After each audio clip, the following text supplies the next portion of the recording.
Hey everybody, welcome to another Cook Along Live with me. I'm your host, I'm Robert. I'm here in California. How's everybody doing tonight? Enjoying your Friday? Looks like I'm a little fuzzy. I'm gonna go and see if I can fix that. Let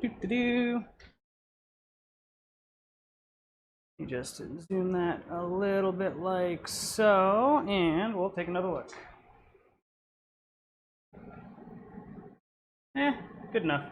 Awesome. Let's let this zoom out for a real quick second. There we go. Welcome, welcome. Tonight we're making pork chops. We're going to be doing some Brussels sprouts, and we're also going to be doing some mashed potatoes. Now the cool thing is, this seems like a lot, right? You're sitting here going, oh my gosh, this is going to be one hell of a production. The cool thing is, with a little bit of planning, this is actually pretty simple. It's just 3 things that you have to do separately. However, they all take about the same amount. Well, they take enough time to where you can kind of do one and then move to the other, and then when the other's done, you can move back, and with a little bit of creative timing, you can have everything come out all at the same time. So that's what we're going to attempt to do today. So let's just get started. I've already gone ahead and prepped my Brussels sprouts, and so all I did was I took off the outer leaves and then kind of rinsed them, and then I cut them in half. That's all you got to do. I've got some water over here. It's about to get boiling, and I've salted it. Once the water is boiling, we're going to toss these in just for a couple of minutes. We just want to kind of blanch them, is what they call it. You cook them, like you par cook them. You cook them partially all the way through, and then you strain out the water, and then you've got the Brussels sprouts mostly cooked. And then what ends up happening is you can sear them really well, and they're already cooked, so you don't have to worry about undercooking them. So that's what we're going to do once we get the water boiling. Before we get to there, I am going to go ahead and peel my potatoes. Before I peel my potatoes,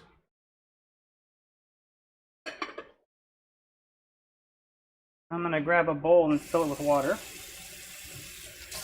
Cool water. And as we peel the potatoes, we're going to put the potatoes into the bowl of cool water. And what that'll do is prevent them from browning. All right, just set that there. So let's see if that works. Hey, that's pretty cool. So I'm just going to peel the potatoes. They don't have to be perfect, but I do like to get most of the skin off if I can. Our water is starting to simmer.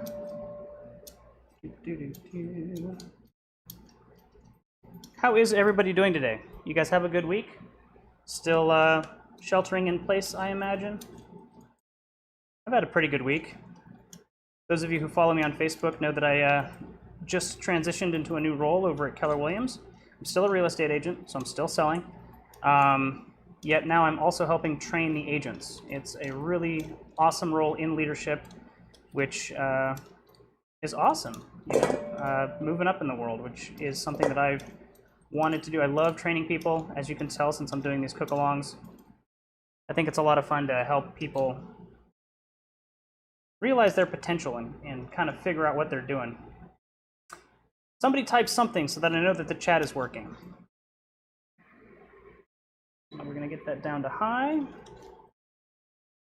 because otherwise this is going to be a real boring cook-along live with just me talking.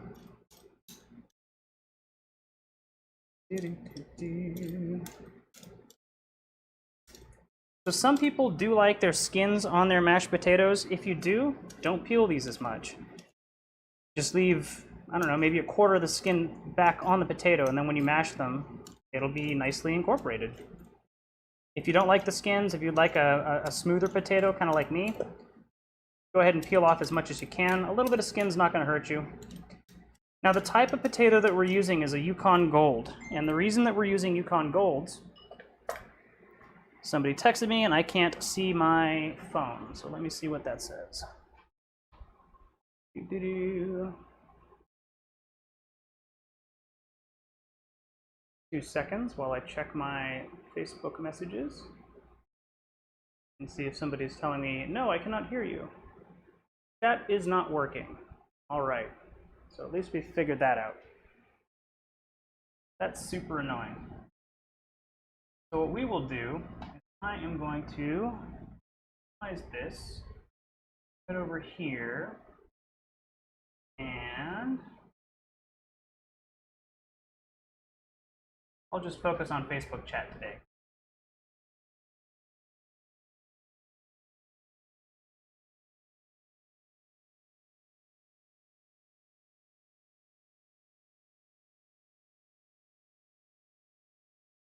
I have a producer, and I should be able to see everybody chatting in here. Or not.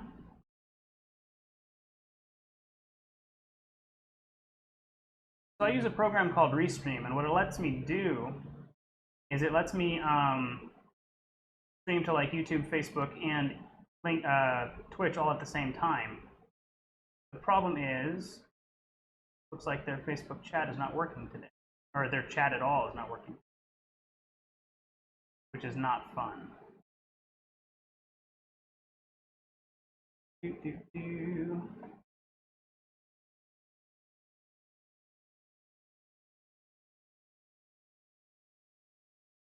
it says that it's connected, and well, while we're waiting on that, let me do this. I can see what you guys are saying on my post. I can see the live chat now. I can't see YouTube, and I can't see Twitch. Sorry guys, I can't open 3 websites at once. But I will keep up on this. Awesome, happy Friday, can't wait to see the mashed potatoes. There we go, now I can see stuff. You guys can't see the chat, I'm sorry. But I will try to read everything as it comes through. Largest pork chop, yeah, I got it at Whole Foods, believe it or not. Awesome, glad you guys have the ingredients. New camera view is awesome. And, oh, right, because I didn't put it back on, it's gone. So give me 2 seconds here again. Sorry about the technical difficulties today. This is just what happens. There we go. So now you got picture in picture, I assume, and we should be good to go. Suck-ass week, yeah, this week was not good at all. Yeah, Michael, definitely. I am Southern California Regional Tech Trainer, which means that I work with leadership, and in the market centers, I work with the agents to help them understand the technology that we have at Keller Williams. We actually develop our own technology for our CRM and all of that stuff. And since I'm a pretty good agent and also very good with technology, it's a pretty good fit for me. I'm gonna have a lot of fun. It's gonna be a great role. I'm staying local. I don't plan on moving down to Southern California. I can fly myself down there. I have a pilot certificate, and or I can fly commercial if I need to. Southern California is not that far away. So we're just going to keep peeling these potatoes. This will save us a little bit of time later. But you got to spend the time now. And again, the purpose of these cook-alongs is to have you guys cooking along at the same time that I'm cooking. So I don't want to get too much prepped before we get started, because I'm hoping that some of you guys have the ingredients and are actually cooking along with me. And so I want to kind of go at real time and show you how long it takes. Everything that I'm planning should take around an hour. That's kind of what I'm targeting here for all of the food that I'm planning and putting together. Guys, I can't see my text messages. I understand you're texting me, but my phone is one of my cameras. So if I go and look at my phone, I lose that camera. I do have a solution for that coming soon, but Amazon shipping is a little bit slow. I have an older camcorder that I can use, and I'm waiting on another tripod to arrive so that I can set it up. But for now, this is what we're going with. Go ahead and get your oven preheated if you don't mind. Preheat it to 425. That's what we're going to be cooking our pork at once we get it seared and we're good to go. Yeah, you guys can all see the Facebook chat, but you're not going to be able to see it in the actual stream. That's the problem. It's not showing me in my streaming software, which means that it's not relaying it to the actual video. So I have to have my browser open instead of just using my streaming software, which makes it a little bit more difficult. Yeah, Felicia, I know it's a little bit later for you. I know it's 9 o'clock over in Georgia, but oh, hey, and I'm drinking a Merlot. I know You're not supposed to drink Merlot, but I got this. Somebody gave it to me. I don't remember who. I'm sorry. So if it was you, it's a great Merlot. Robert Hall, Paso Robles Merlot, and it is delicious. Bourbon would have been good too. I might switch to that a little bit later. So we got our potatoes peeled. Those are all good to go. First thing that we're going to do is we're going to get our Brussels sprouts blanched. So I've got boiling water over here. It's been salted, and you want to basically salt it just until it's almost not quite as salty as the ocean, but you want it to be a little bit salty because that's how you're getting your salt into your Brussels sprouts. That's how you're seasoning things. We're going to take our Brussels sprouts, we're going to toss them straight into the water, and we're literally just going to keep them in there for like 2 minutes. I've got a strainer over there, so once the 2 minutes is up, I'm going to take them over and strain them out. And what that's going to do is you're partially cooking them. You're cooking them most of the way through, but not all the way through. And we're going to take those Brussels sprouts and we're actually going to sear them a little bit later. We're just getting them prepped for that. When you sear the Brussels sprouts, if you just sear them straight onto the pan, there's no way you're going to cook them all the way through. This kind of cheats around that. So while we're waiting on that, I am going to be putting them in the water now. So I'm actually going to move my potatoes out and just put them in the little bowl that the Brussels sprouts were in. And in the couple of minutes that those guys are going to be going, they're not going to brown. I'm also going to grab a couple of ice cubes. I like to make my own clear ice so that when I'm drinking whiskey or bourbon or any kind of mixed drink, I don't have any cloudy ice. This is all totally clear. It's a little foggy right now. I'll actually put it up here. But when you put it in the water or after it thaws for a little bit, it goes completely clear. And it's a lot of water and a lot of no flavor. Cool, so these guys are done. I'm gonna go ahead and drain them, and then we're gonna put them right into that ice water bath. And what that's gonna do is stop them from cooking anymore so they don't get soggy. There we go. There we go. Awesome. Those are done. We're going to get some more water boiling because we're going to start boiling our potatoes.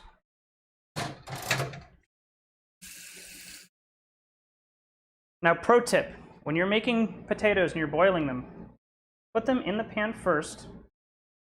And what you're going to do is you're going to put in cold water and just barely cover the potatoes. You don't need any more water than what covers the potatoes.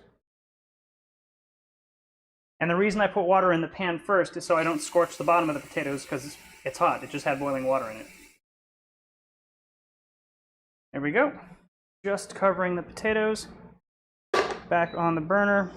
We're going to get that going. We're going to, of course, salt our water here. And you definitely want a bit of salt. Because again, this is how you're starting to season the potatoes. You have to add way more salt later on in the cooking process. If you season them as you go and kind of get the water in the medium that they're cooking in seasoned, you don't have to add as much later. It's also a more mellow flavor. We're going to get that boiling. While we're getting this boiling, we're going to come over to another pot that I have over on my burner over there. It's actually a gas burner, and I have heavy cream over in there. We're going to get that to simmering. You don't want it to boil. You just want to get it right to where it simmers. And we're going to take a couple of garlic cloves, smash them, and put them in. Garlic flavor is fat soluble, and cream is all fat. So what you're doing is you're putting this into the cream. You're infusing the cream as it cooks with the flavor of garlic. So when you add it to the potatoes later, you're going to basically just be putting garlic cream into the potatoes. So you don't have to worry about chopping anything or mincing anything. The garlic itself will flavor the cream, which in turn will flavor the potatoes. And we got some butter for that as well. Actually, speaking of the butter, we're going to go ahead and put the butter in the cream as well. So let me get the cream started. And I'm going to put it on like a medium-high heat just until it starts bubbling. And the crazy thing with cream, now that I'm here looking at you, it's probably boiling over. That's a joke, but you got to keep an eye on the cream because as soon as it starts to boil, as soon as it starts to simmer, it starts boiling over really quick.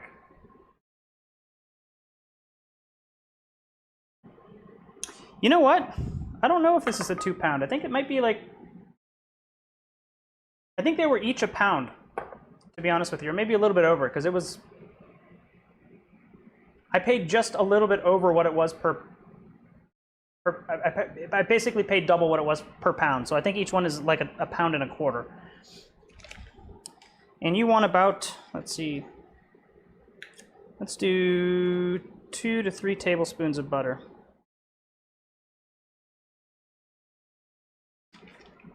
We're just going to toss this straight in the cream while it warms up. It's going to melt into the cream, which is perfect. Save this for later. I'll just put it over here in that bowl. Grab my little towel. So we got the cream warming up over there. We got the potatoes here about to start boiling. I'm going to go ahead and just kind of pound on those. I don't need you anymore. I'll just go ahead and peel my garlic. I give it a little light tap with my knife. That makes the skin come off really easy. You do crush it slightly, but you don't pulverize it. And now I actually do want to crush it. So something like that. You definitely want to open up as much of it as you can. That's good. And then this is all going to go into the cream and butter while that warms up.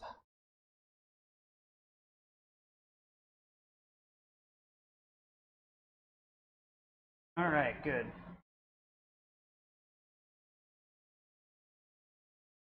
Cool. So we got the potatoes boiling, got our Brussels sprouts ready.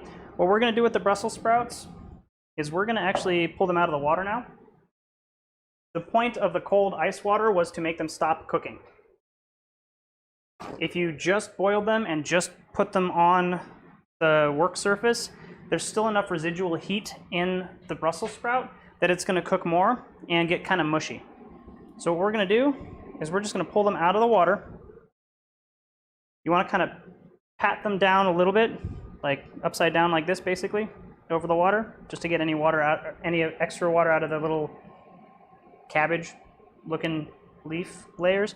And we're going to put them cut side down. And what that's going to do, the paper towel is going to wick some of that water out of there.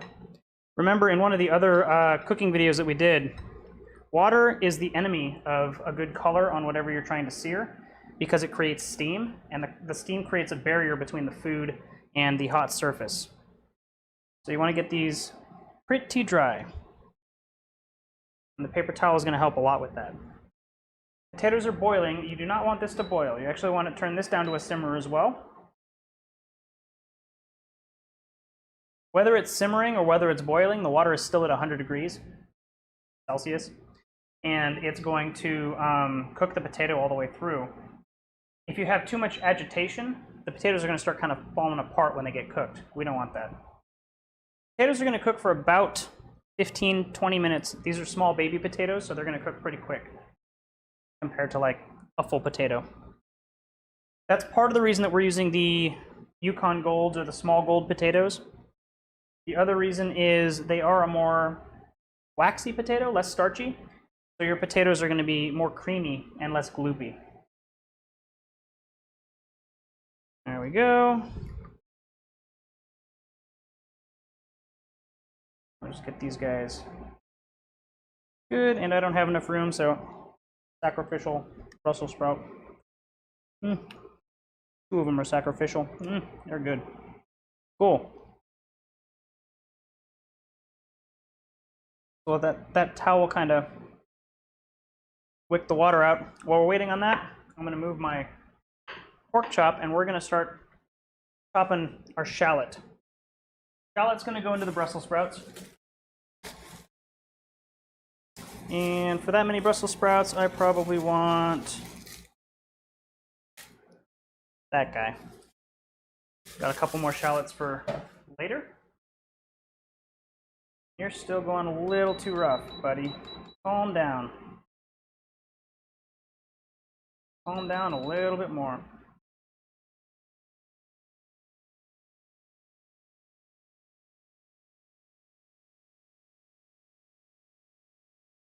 There we go. That's good. So shallots are very similar to cleaning an onion. You don't want to like mash the hell out of it. It's actually pretty simple. What we're gonna do is we're just gonna kind of cut off the top right here. So just like that. You lose a little bit of onion, but not too much.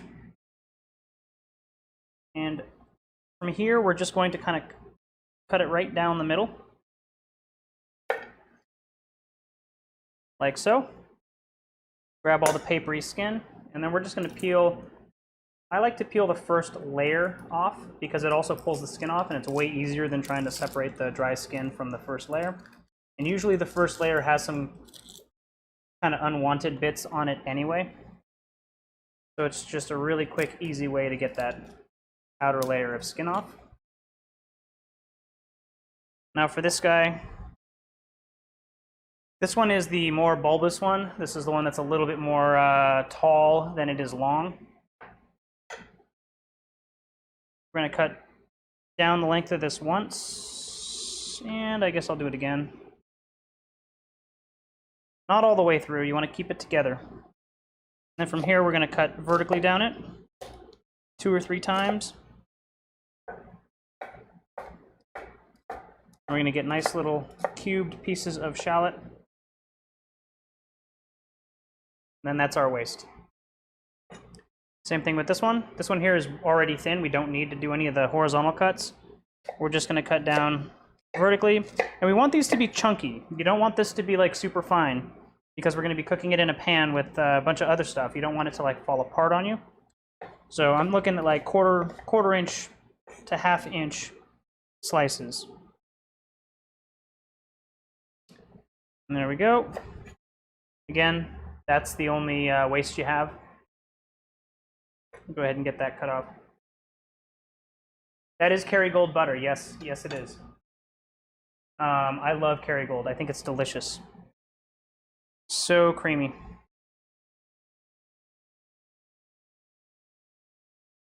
Oh, wow. That's awesome, Cindy. That's crazy. And yes, a sharper knife is better than a duller knife. You have much less of a chance of the knife moving while you're cutting through things, and you're less likely to cut yourself. I'm going to go ahead and dump out this water because I don't need it anymore.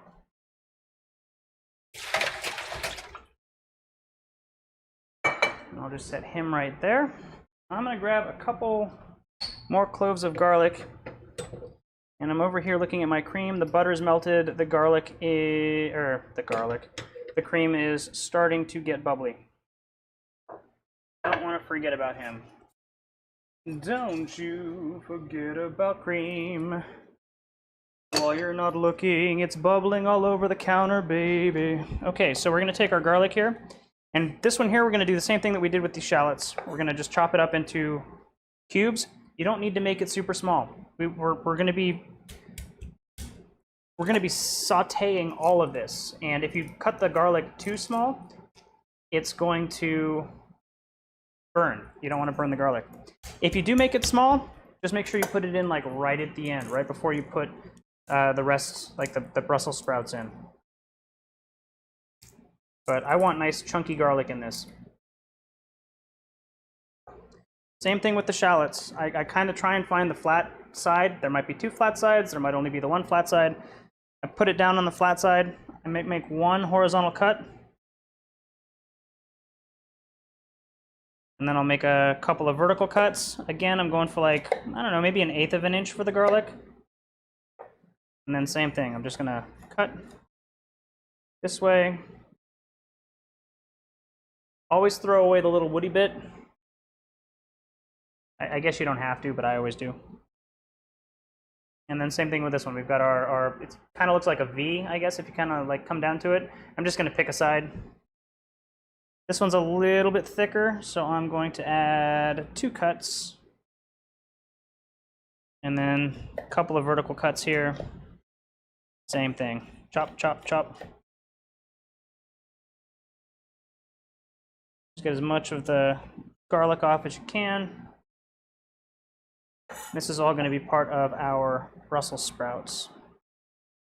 Toss that woody bit. I'm going to go and check on my cream. Looks like it's starting to bubble. Not quite there yet. The cool thing is the time it takes for the cream to warm up and start bubbling and infuse with the garlic flavor is about the same amount of time it's going to take for your potatoes to cook.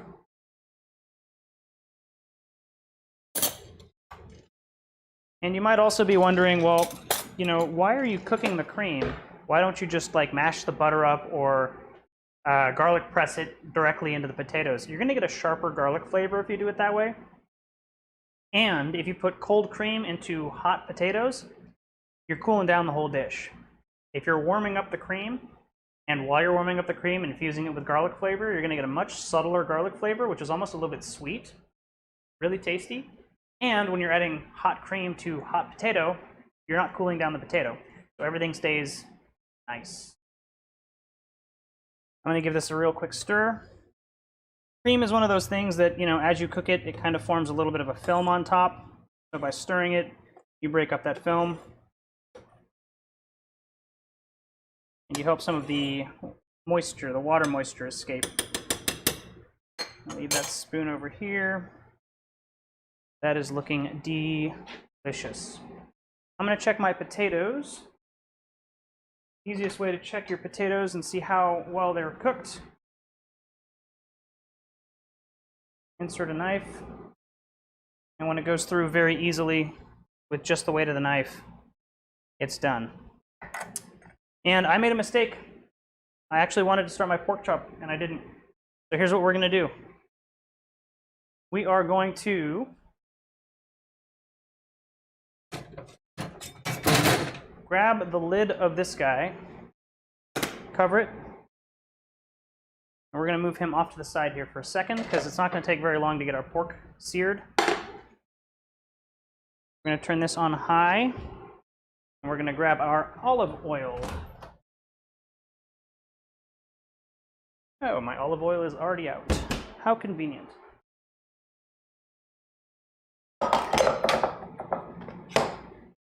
Grab your olive oil and you're going to pour it just a little bit. You don't need much. You do want enough to cover the bottom of the pan, but you don't want like a puddle of olive oil in here. There we go. Cream is boiling. I'm going to turn that down.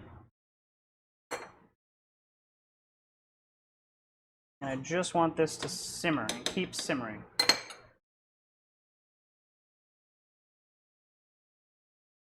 That's looking good. Pan is starting to heat up. While we're waiting for the pan to heat up, we're going to take our pork chop. And I've already put some salt on here and let it sit out, kind of like what we did with the steak. I didn't leave it uncovered in the fridge. You don't really need to do that with pork. I just seasoned it about 30 minutes before I started, just because I had a bunch of stuff going on and I wanted to make sure I didn't forget it. But if you season it ahead of time, it's going to absorb more of that salt or the seasoning. You don't need to put pepper on it early because it doesn't absorb any of the pepper. So we're going to crack pepper on it fresh right now. And we don't need any salt, but we are going to put some pepper on here. Also, pepper is one of those things that when you crack it, you're breaking open a little bit of a berry, and whatever oils the berry has in it start to kind of evaporate. So if you crack pepper over something early, you're actually losing some of the flavor of the pepper. The aromatics and the flavor kind of evaporate. So do that as fresh as you can. Taking a look at my cream to make sure it's not boiling over. And I'm going to do something kind of fancy. I'm just going to do like 1/2 inch very gentle slices through the outer fat layer. Have you ever cooked meat where as you're cooking it, it curls up and then one side is nice and like golden brown and then the other side there's no way to get it golden brown because it's basically a curved curved surface and doesn't want you to cook it? This is how you kind of avoid that. By cutting through the fat layer. You don't want to cut all the way through, but by opening up some of the fat layer, when the meat cooks, it can actually kind of flex a little bit, expand and contract and not get curved. So a little pro tip for you. It doesn't take very long. There we are, we're done with that. I'll give that a wash in a second. And of course we'll put some cracked black pepper on here. Good to go. We can see that our pan is ready to go. Super, super hot oil, which is what you want. We're going to start with our fat side.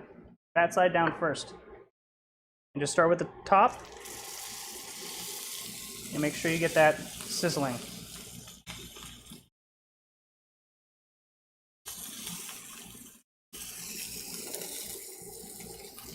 Now you want this to be as flat on here as you can get it, and you want to kind of push down on it a little bit. And what you're doing is you're creating a sear on that side, and it's also rendering out the fat.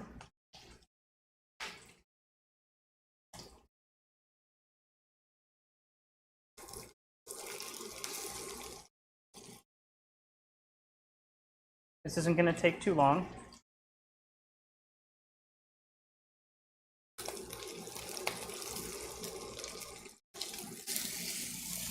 There we go, we get a nice sear on the meat, or on the fat, I should say.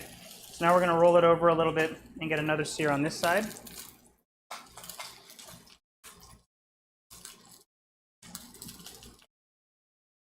And if your pork chop isn't this gigantic, you can actually use a cloth and hold it on if it's like spattering you and hitting you in the hand or whatever. Cool, so we got good color on that side. I'm going to switch over to my tongs. Get a little bit of color on the back here. All we're really doing here is getting color on the pork. It's going to go in the oven, which we've had preheating up to 425, and that's what's going to cook it all the way through.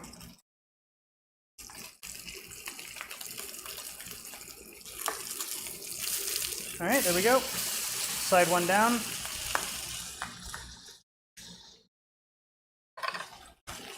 I like to put a little bit of weight on it or pressure on it to make sure that it's in contact with the entire pan.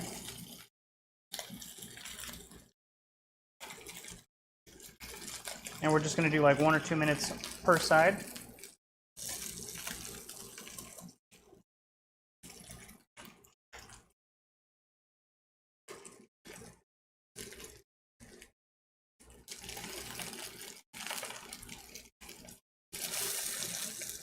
And you can actually kind of see, if you look at this side of the meat, if you look down at the bottom, right up against where it's on the pan, you're going to start seeing the sides of the meat start to brown right along the edge.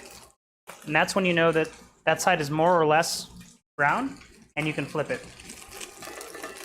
So we should be good on that side. We are. And we're going to do the same thing on this side.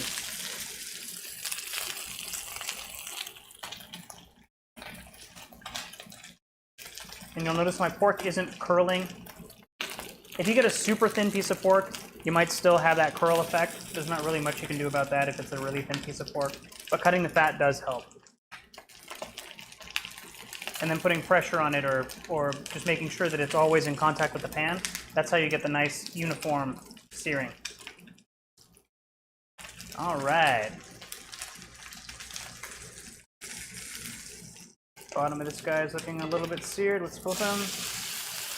There are a lot of people who say, only turn it once. It doesn't matter. If you're a purist, okay, you know, you can try and do that. I have no problem turning it. Once you've turned it, you're committed. Turn it, move on. If you need to get more sear on it, turn it again.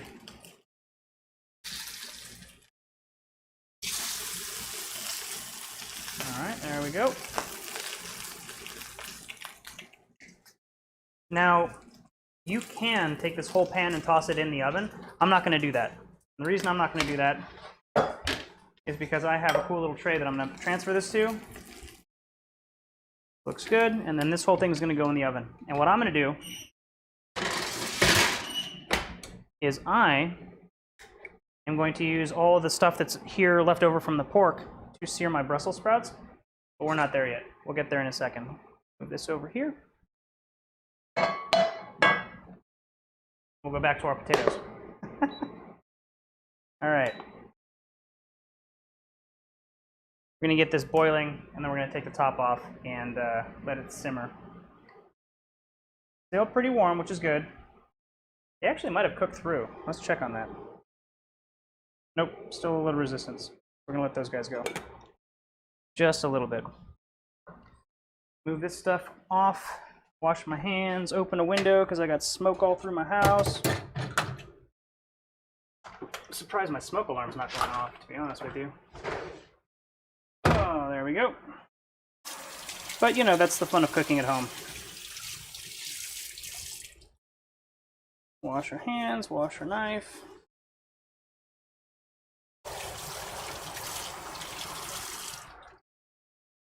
Wash the big knife as well.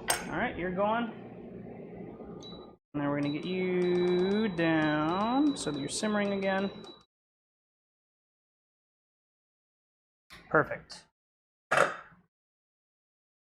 Now this is ready for the wash. Into my little bucket it goes. And fresh towel. Got one clean knife. This knife needs to be washed real quick. What do you guys have planned for the weekend? Anything fun? What's the weather supposed to be where you're at? Here in California, it's supposed to be nice and warm. I know some of you are in Florida, Georgia, other parts of the country. What's the weather like where you're at? Still warm? I'm assuming everybody, unless you're in the southern hemisphere, is moving into summer. Go ahead and get that going.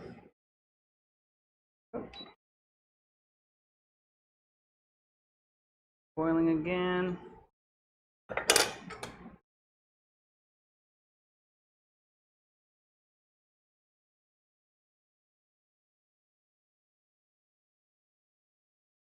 Is it super humid and stuff in Savannah right now already, or is that still a month or two away?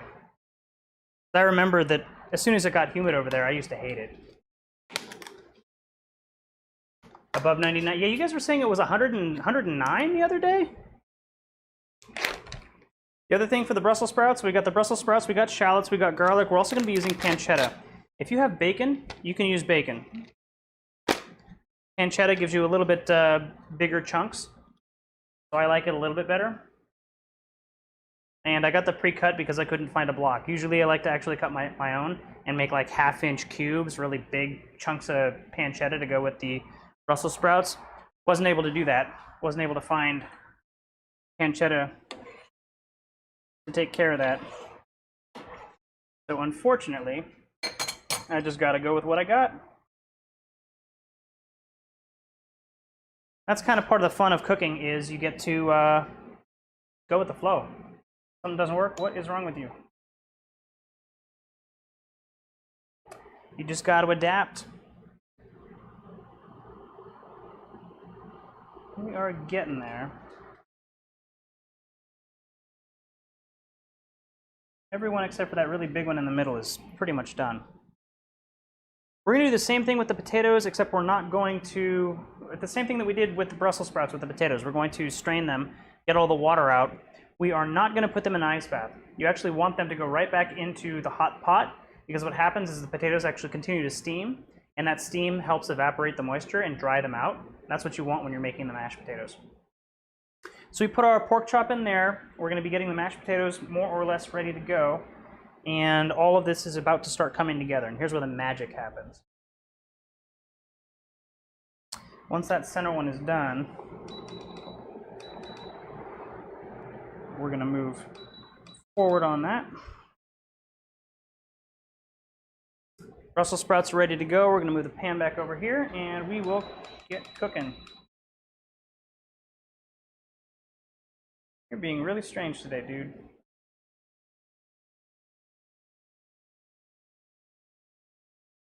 Usually 220 is where this guy starts simmering, and I've got him up to 320, so not sure what the deal is. Yeah, whatever. Again, just got to kind of go with the flow.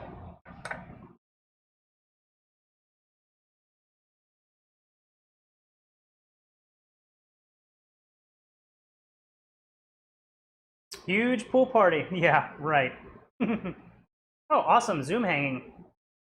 Oh, yeah, bridal showers. got a really good friend, and she's about to have a baby, and she can't have any of her baby stuff, and so definitely not fun, unfortunately. Oh my gosh, I want Nutella stuffed cookies. All right, Michael, I'm coming over. It's just that simple. Wear a mask, put on a hazmat suit, because I'm about to fly over.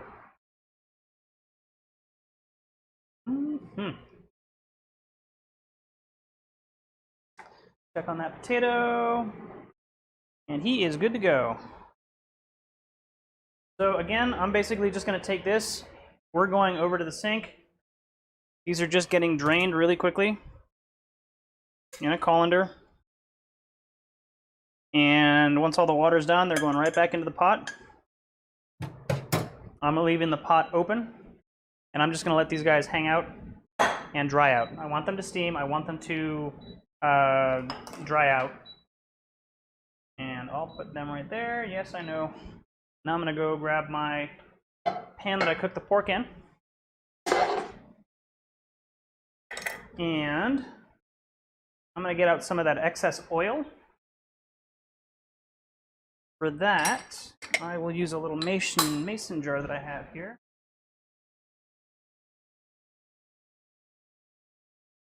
And what I'm going to do is let the oil solidify, dump out the liquid, and then towel out the oil. There we go. You never want to dump oil down the drain because it solidifies and then you've got a clogged drain. If it doesn't solidify here in your sink and it does actually make it down to the sewer, it just causes havoc for the city workers. So not a good thing to toss oil down the drain. Cool, so we got this going. You can see there's a couple of little brown bits in it, which is awesome. That's what we want. We're going to turn this back up to, I'm going to say medium-high. And let this warm up a bit. While we're waiting for that to warm up, I'm going to take one itty-bitty piece of shallot and put it in here. Once it starts kind of sizzling and jumping around, we'll dump in the rest. Shouldn't take very long. These guys are steaming. That's perfect. We're going to get these guys going first.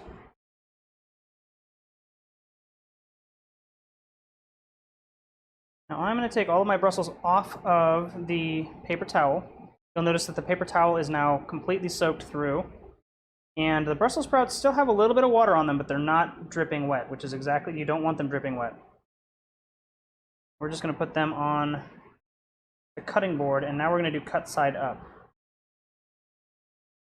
What that'll do is help kind of evaporate any of the remaining moisture while we're getting this ready. And I don't know if you can tell, but my little piece of pancetta is starting to kind of bubble. Or pancetta. It's a shallot. Not pancetta. And again, the reason we want these to be not wet anymore is because you want to sear them. And if you have any moisture, or if you have a significant amount of moisture, what you're going to end up doing is you're going to be putting a layer of steam underneath. And that kind of shields the food from being seared. All right, awesome. That's ready to go. So what I'm going to do is put in my shallots first. And that's the sound you want to hear. You want to hear a sizzle. And let me grab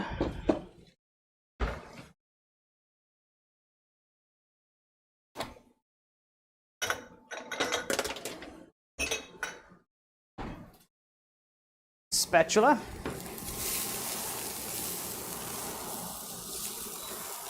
This might be a little bit too hot.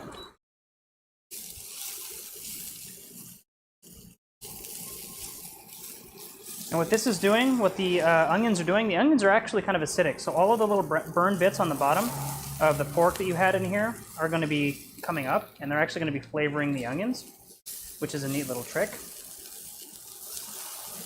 And you just kind of want to soften them. We're not caramelizing these. We're not like breaking them down all the way. We just want to get these guys a little bit soft. They're going to be picking up a lot of that pork flavor from the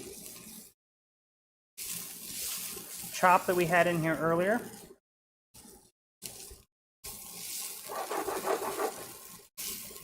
I've got this on like medium, closer to medium, but medium high. So at this point, what I want to do is I actually want to put in the pancetta. For this many Brussels sprouts, I might put in like a third of what I've got in here, maybe.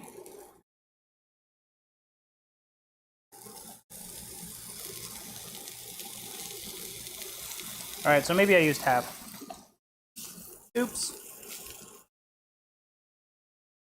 And what I'm doing here is now I'm introducing more oil, more fat into the pan because the pancetta has a lot of fat on it. So as you're cooking it, it's going to break down, it's going to render.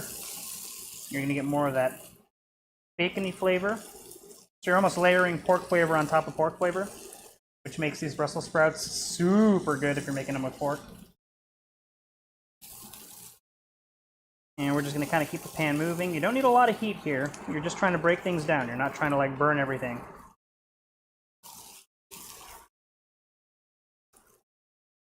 There we go.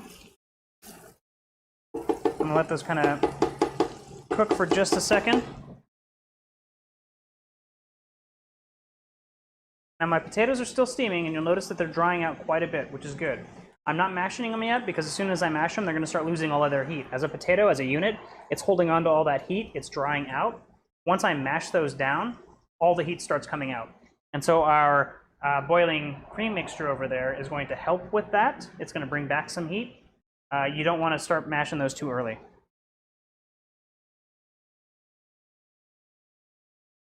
Pancetta is going. And the reason I don't want too much heat on this is because it's going to take a second to get some sear on the Brussels sprouts. And I'm going to crank the heat when I get the sear on the Brussels sprouts. So I want this to kind of render out and give up its fat and cook a little bit or warm up a little bit as well. But I don't want it to get too cooked, too burned, or too colored right now, because as soon as I crank up the heat, if it's already cooked, it's going to be way overburnt. It's going to be like black by the time we get these done. So you just kind of want to break these down. You don't want too much heat. You do want it sizzling, you do want it bubbling, but you don't want to be putting a lot of color on everything. That looks good. Let's go ahead and grab our garlic. Put that in here.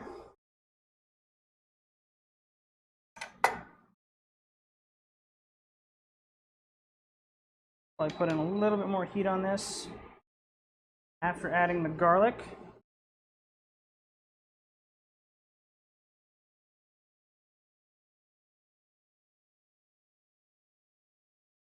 I'm going to start sizzling a bit more aggressively, which is what I want.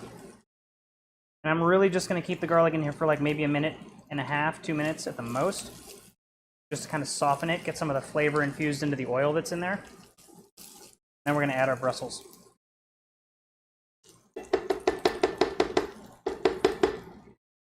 Cindy, you would make your bacon roses. Cindy makes really good bacon roses. Apparently she makes them in the microwave, which I used to hate the microwave, and I have come to appreciate the fact that it is actually pretty cool.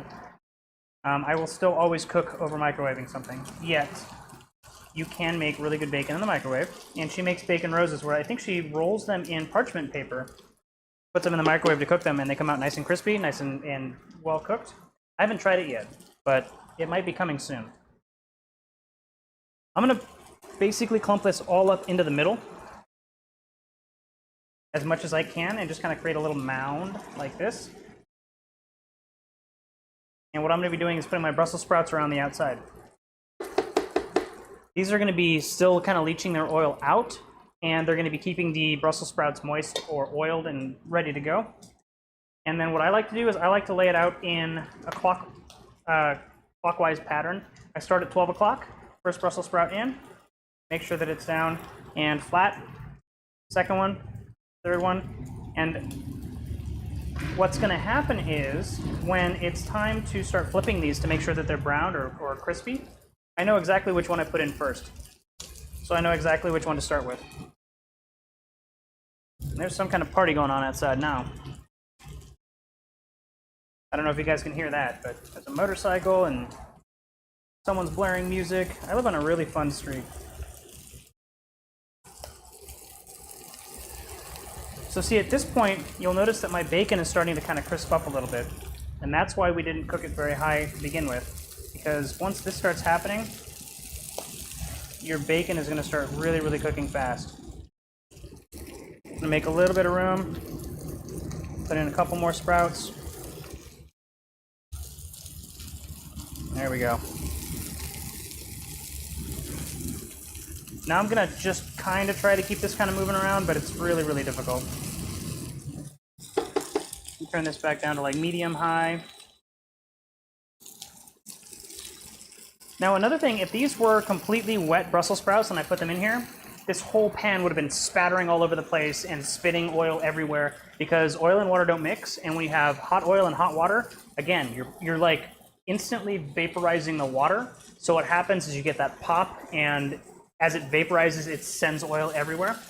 So if you've properly drained your Brussels sprouts, you're not going to get that. The Brussels sprouts are going to sizzle because you're not cooking the surface, but you're not going to get all that spitting and spattering that you get when you have a wet product going into a oil.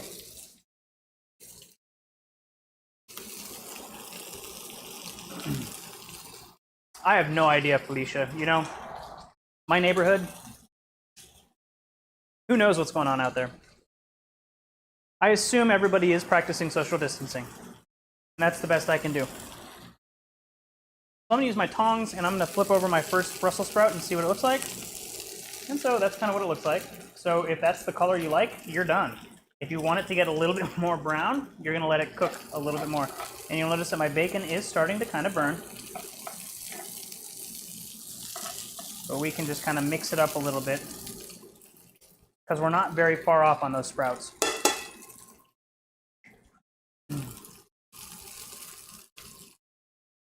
Give this just another like 30 seconds to a minute maybe.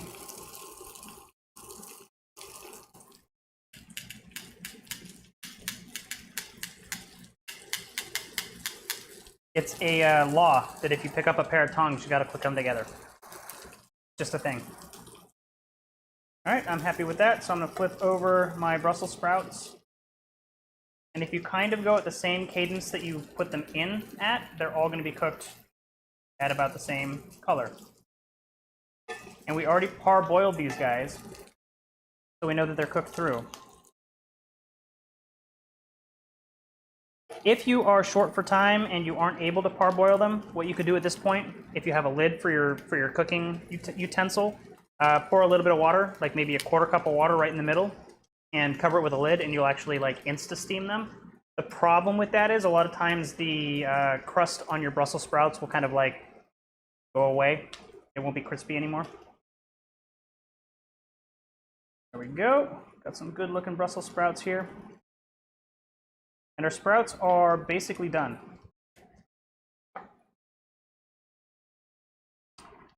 I'm going to give them a real quick sear on this side. Mix around some of my pancetta and bacon and, well, pancetta is bacon. My pancetta and garlic and shallots.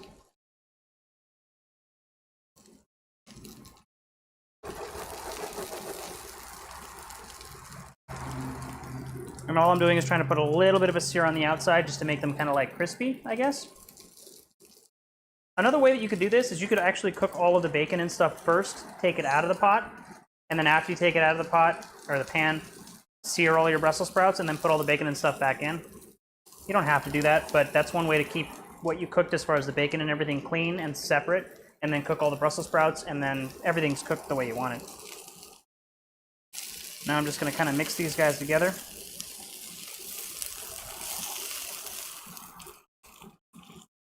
And the Brussels sprouts are good to go. Stop cooking on this guy. I'll move this over to here and let it hang out. The pan, since I'm using a cast iron pan, it's going to hold some of that heat, and it'll keep everything in there warm. There we go. And now we're going to go back to our potatoes. We're waiting on our pork to finish cooking through. It's a thick piece of pork, so I think we'll be fine. Potato time. I'm just going to mash them right in the pan. As I mash them, they're going to start steaming a little bit more. These guys are nice and dry. You want to do all of your mashing here before you put in your cream and butter.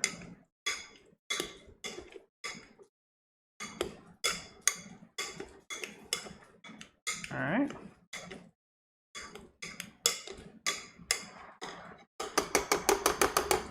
Don't want to over mash them. Now we'll go grab our cream and butter mixture here. Turn off the heat. Get this mixed. Now I'm going to pour in a little bit at a time, but I'm going to start with a pretty good pour. And then I'm just going to kind of mix it through with a spoon to start, because that's what I happen to have in my hand.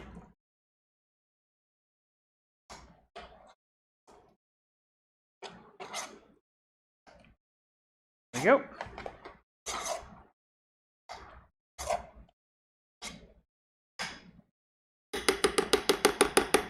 And if you want a little bit more creamy,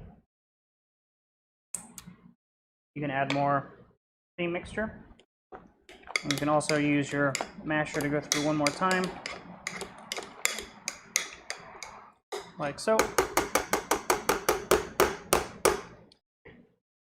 Awesome. A little bit more cream and butter and garlic.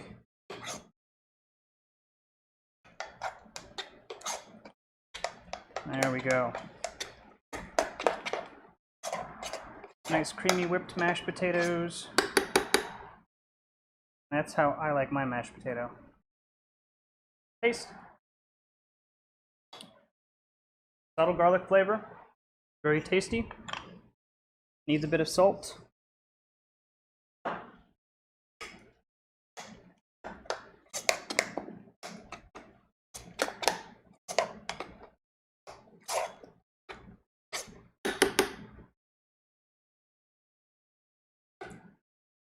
There we go. I'm going to do one more thing with my mashed potatoes, and I forgot to grab this before my cook-along. I am going to go and grab some fresh chives from my garden. I will be right back. I love chives with my mashed potatoes.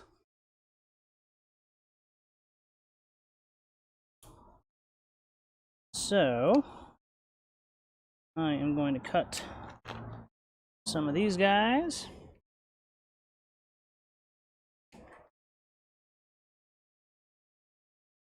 I think chives, you know, that subtle oniony flavor that you get from them, they just elevate a dish. It's so good. Move this off of there. Grab our chives over here, move our masher because we're done with it. Give these just a rough chop. Again, they don't need to be super small. They don't need to be very, you know, uniform even. We're just going to chop through them just like that. And into the potato. Stir them through. Yum, yum, yum.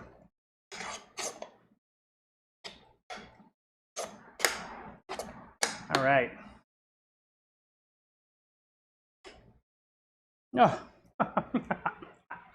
Oh man. Once again, you guys don't get to partake. I'm sorry. One of these days we'll get to hang out and I'll get to do a lot of cooking. So, we're going to start plating. I'm going to go ahead and pull my pork out of the oven. Turn off the oven. Woo, pork looks good. I am not going to use this because that looks really hot.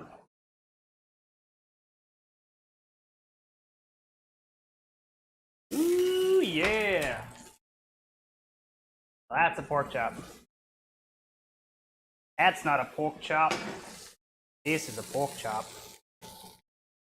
All right. So, I'm going to start with my mashed potatoes. I have enough here for 2 people, so this is actually going to be leftovers for tomorrow. And God, I love it when that happens, especially when it comes to potatoes. We're just gonna go ahead and make a little mound in the middle, maybe a little bit offset. Something like so. Now we can grab our Brussels sprouts, and that's pretty hot, so I will use my handy dandy thing, and I'll grab a new spoon.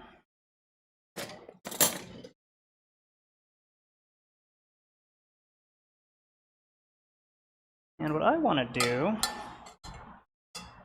spin it around this way so y'all can see it. Oops. I'm gonna kind of put these on one side. I'm gonna let whatever sticks to them stick to them, but I'm not gonna go out of my way to like pick up the bacon and shallots. If they happen to be on the spoon, cool. If they don't, that's fine. I can always adjust that later.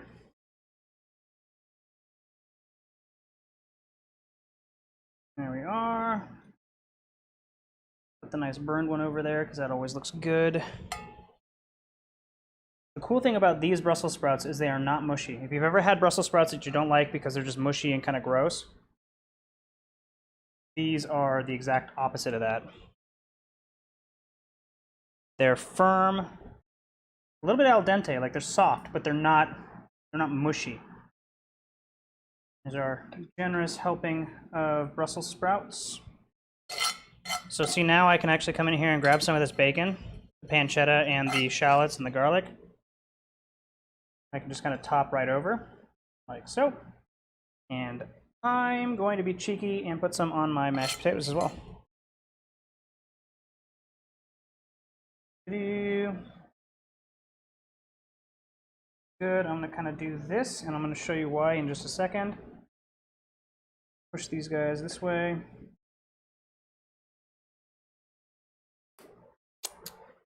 It was 100% so I could lick my fingers. Grab my pork chop. Which side looks better? I like this side better. So I got my pork chop. Now this is a gigantic pork chop. This is a gigantic piece of meat. Yet I can put it right there. And check that out. You do know that when you make food look nice, when you present it well, it actually tastes better. That is a proven fact. Now what I'm going to do is I've got some balsamic vinegar. You can make a balsamic vinaigrette if you want to. I'm just going to be putting a light drizzle of balsamic vinegar over my Brussels sprouts, just like that. And if you want, you can shave some Parmesan on there as well. But this is already a pretty epic dinner, so I think that might be taking it a step too far. At least for me. So there we go. We've got beautiful pork chop, mashed potatoes, Brussels sprouts. All came out around the same time. That's how you do it. You just kind of try to figure out what the cooking times of each thing are, and then all you do is plan accordingly. Hey, the Brussels sprouts are going to be like, there are 2 or 3 steps that I can do. One of these steps I can take and I can do it in advance, and then I can let them sit, and then as they're sitting I can do a couple of other things, and then I can come back to the Brussels sprouts. Like, you just kind of think about, give whatever you're cooking a little bit of thought ahead of time, and you can definitely plan and execute something like this. Huge, crazy looking dinner. Wasn't all that crazy to make. It takes a little bit of planning and a little bit of forethought. So I hope you guys enjoyed. It was a lot of fun cooking with y'all. Thank you so much. Dog. Nope, that's Dave. Dave GT27. I can't read because this is all fuzzy, but that is not. Sorry that the Facebook comments weren't working. The Facebook chat was not working with the stream today. I don't even know if YouTube was. I can't look at 3 different chat streams at once, which is why I like using the restream chat. But apparently it was having issues tonight. So apologies for that. Thank you so much for all of you guys who came over and actually did watch. This was a lot of fun to cook, and hopefully you guys were cooking along. If you did, take a picture, leave a comment on this live stream. You can definitely go do that. I would love to see what you guys do. And in the future, if you guys take if you guys watch any of the live streams and actually cook along with them and make whatever I'm making, by all means come back, post it to that video so I can see what you guys are doing, because I love it when I can empower and inspire other people to do stuff that's really cool but not super difficult. And so I'm hoping that you guys definitely run with this. Take it and run. Any questions about this? I'm happy to answer any questions you guys might have in chat. Apart from the obvious ones, yes, I did turn off my burner, and yes, I did turn off the oven. So those are all done. Those are all good to go. What would you like me to cook on a future live stream? As I pick bacon bits and drink wine, because that's what I do. I'm thinking about doing like a fish night. I haven't done salmon yet or anything like that. Usually pretty simple, usually fairly easy. Yet a lot of people have trouble with it. So happy to do salmon. We've done cioppino. I could do chicken cacciatore. It's very similar to cioppino, except you use chicken instead. Oh man, Dave, whatever. I'd love to see what you cook. I always think that everything is awesome. Next week, I'll try and come up with something else. If you guys have any suggestions or have any questions, by all means, put them on the video. I'm happy to help. So, you guys have a great evening. I'm gonna eat some awesome meat. Later, guys.